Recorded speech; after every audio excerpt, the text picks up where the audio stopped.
ఈ రోజున కాపు రాజకీయ చైతన్యం అనేది ఒక కార్యక్రమం. దాసరిరాము తదితర కాపు కమ్యూనిటీలు మొత్తం కూడా ఏకమై గుంటూరు జిల్లాలో ఉన్నటువంటి 17 ఉమ్మడి జిల్లాలో ఉన్నటువంటి 17 నియోజకవర్గాల ప్రజలందరూ కూడా చాలా భారీ సంఖ్యలో మరి ఉదయాన్నే 10 గంటలకల్లా హాజరయ్యారు. కాపు కమ్యూనిటీ మరి వచ్చే ఎన్నికల్లో ఎక్కువ సీట్లు జనాభా మరి నిష్పత్తి ప్రకారంగా కాపు కమ్యూనిటీకి ఎక్కువ సీట్లు కావాలని చెప్పేసి రాజకీయంలో వాళ్ళకి ప్రతి ఒక్కరు గౌరవప్రదంగా వాళ్ళని చూడాలని చెప్పేసి రానున్న అసెంబ్లీలో ఎక్కువ సీట్లు గుంటూరు జిల్లా నుంచి ఆశిస్తున్నారని చెప్పేసి ఈరోజున ఈ కార్యక్రమం పెట్టడం జరిగింది. దీనికి పెద్ద ఎత్తున మరి కాపు నాయకులు మరి ఇక్కడ నిర్వహించినటువంటి ప్రతి ఒక్కరు కూడా ధన్యవాదాలు తెలియజేసుకుంటూ ఉన్నాం.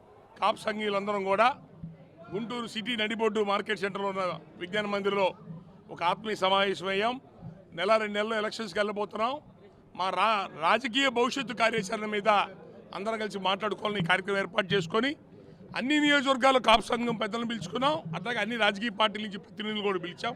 వాళ్ళ యొక్క అభిప్రాయాలు తెలియజేయమన్నాం.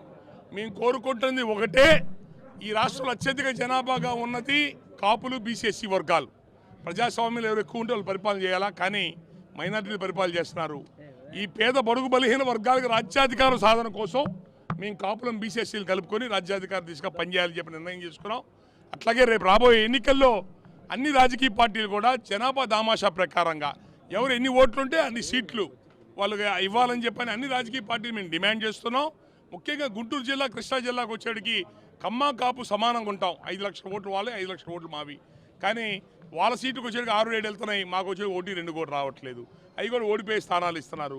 50 కోట్లు ఉంటే తప్ప రాజకీయాల్లో రాబాకని అంటున్నారు. కాస్ట్లీ ఎలక్షన్స్ చేశారు. కాబట్టి ఇక్కడి నుంచి మా కాపు జేఏసీ, కాపు రాజకీయ చైతన్య వేదిక అందరం కలిసి అన్ని రాజకీయ పార్టీలకి వినతి పత్రం పంపిస్తాం. జనాభా దామాషా ప్రకారంగా కాపులకే కాదు బీసీ వర్గాలు మిగతా వర్గాలకు కూడా సమన్యాయం జరగాలని, వాళ్ళకి అందాల్సిన సీట్లు వాళ్ళకి అందాలని చెప్పి కోరుతాం.